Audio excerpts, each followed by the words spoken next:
Alright,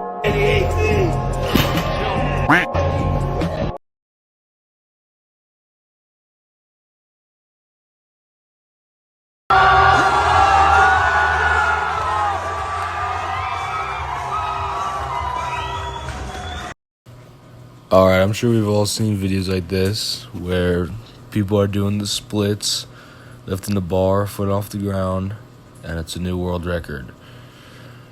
Now, I just want to say that I don't have anything against people that do sumo. I do think that sumo can give some people an unfair advantage, but I don't think there's any moral high ground or whatever in doing conventional. Alright, I don't care. If I had to do sumo to win a meet, then yeah, I would do fucking sumo. That being said, I wanted to react to this video made by Jeff Nippard, where he tries to argue that sumo is equally as impressive or as difficult as conventional is. So let's see what he has to say.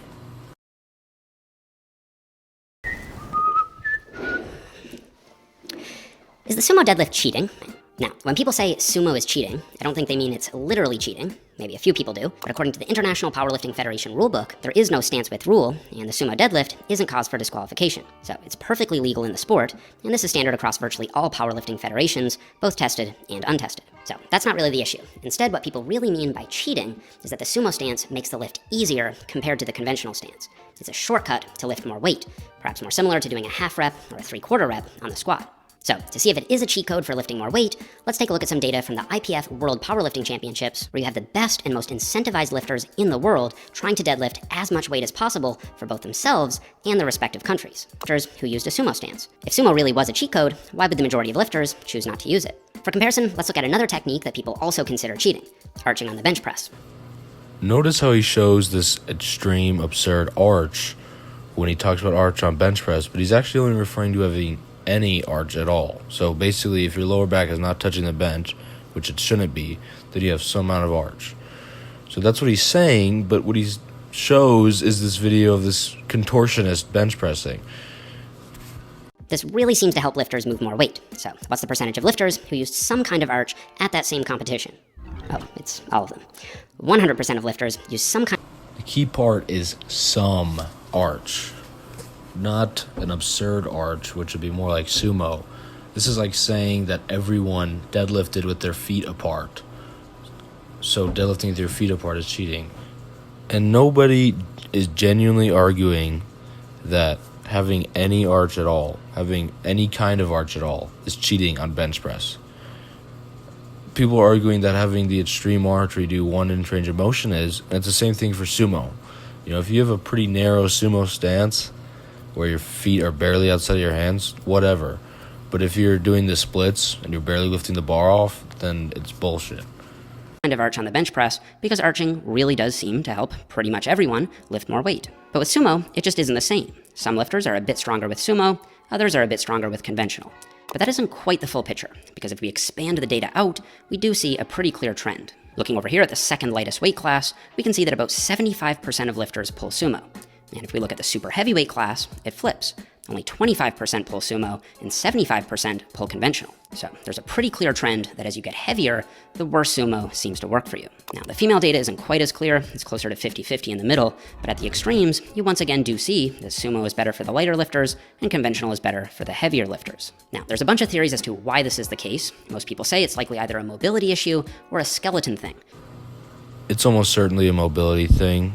Jamal Browner, one of the best sumo deadlifters ever, is like 6'2", and the guy who did the 502.5 earlier in the video is also over 6 feet. So I don't think that's why. I think it's a mobility thing for being heavy. Where the biggest lifters are also the tallest lifters, and maybe taller lifters have less favorable limb ratios for sumo. The bottom line is that if sumo was truly a shortcut to lifting more weight, every high-level lifter would use it, but they don't. I mean, that's your argument.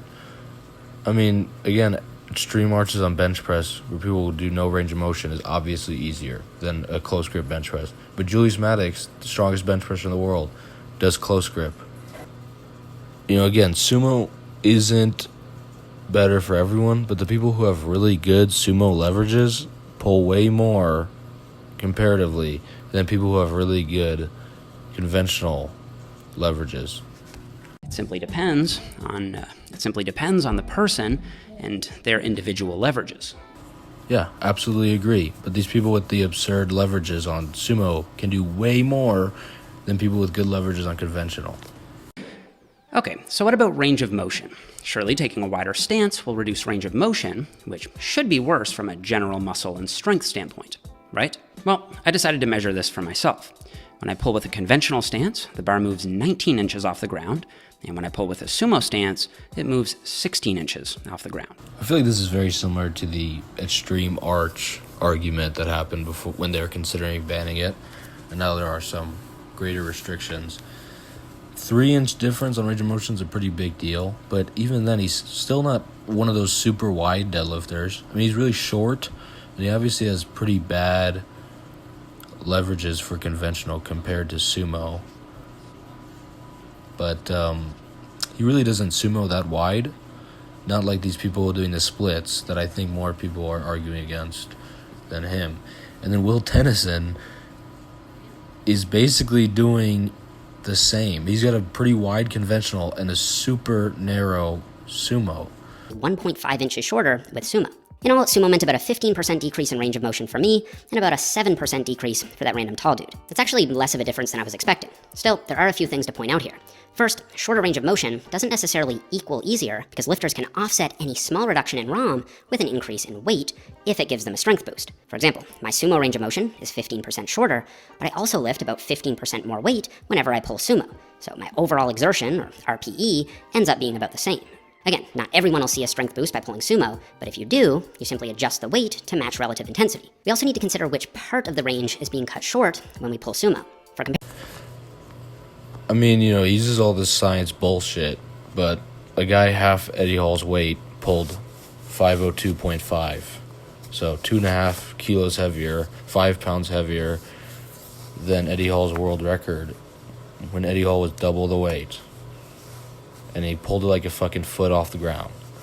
Jamal Browner, who was a crazy conventional, still does 300 more sumo. So, yeah, do you do the hardest part on both lift? Yeah, maybe, but you're also in a much more upright position when you start than sumo. Comparison, just think about a full depth squat versus a half squat. The hardest part of the squat is clearly the bottom half. You almost never see someone failing a squat in the top half of the range. So even if you load more weight, you're still skipping the most difficult part of the lift when you do a half squat. By contrast, when you do a sumo deadlift, you still have to hit the hardest parts of the range. Most people fail a deadlift either on the floor, they just can't get the weight moving, or they'll get it to the knees, but then fail to lock it out. And whether you pull sumo or not, you still have to hit both of those points in the lift. And the latest evidence... Well, when your feet are pointed that far out, in sumo, you hit less of the knees, so you don't really have to go around the knees as much. But yeah, I would agree you have to do the hardest part in both. Whether that part is as hard for each is a different argument. ...in the range overall. I'd also point out that people who think range of motion is a big deal with sumo often don't apply that same logic to other exercises. The conventional equivalent on the bench press would be a close shoulder width grip. Every time you go outside shoulder width, you decrease the range of motion. But no one considers everything outside of a close grip cheating on the bench press. I honestly don't know if he could have found a worse example.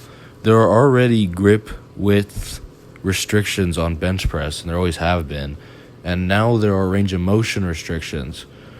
So it's pretty much exactly what I'm arguing for on sumo. I think you can have your feet outside of your hands, but you can't be doing the fucking splits. I mean, this is literally the worst example, and saying that outside of the shoulder would be cheating doesn't make any sense. I mean, that's like saying Eddie Hall's conventional is cheating because his feet are outside of the middle part where there's no knurling.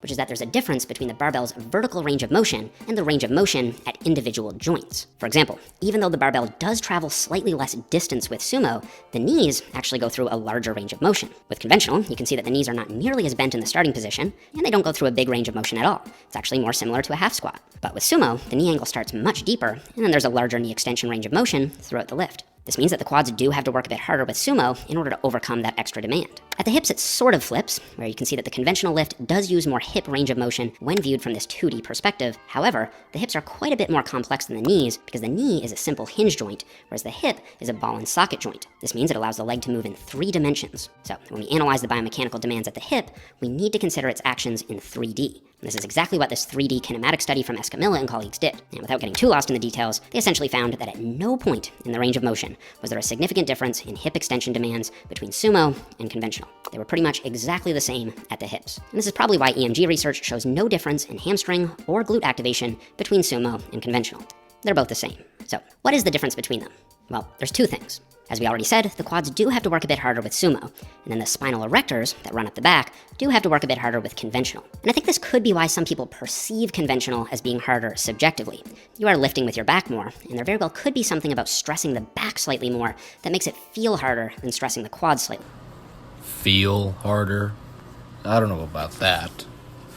But I'll tell you what, I bet when Eddie Hall did 500, it probably felt a little harder than when that guy did 502.5. So, yeah. So, is sumo cheating?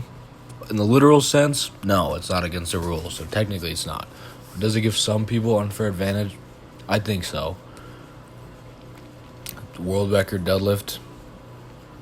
Two unofficial world record deadlifts done in sumo stance by people who are much lighter and frankly not as strong as Thor or Eddie Hall.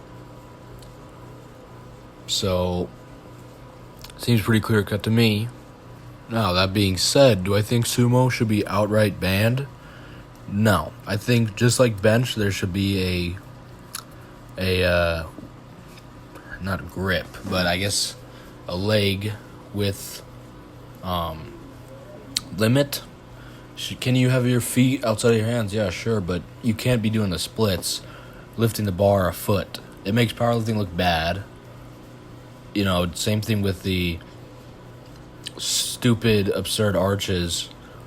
It just makes the sport look bad when you lift the bar a foot off the ground and it's a new world record.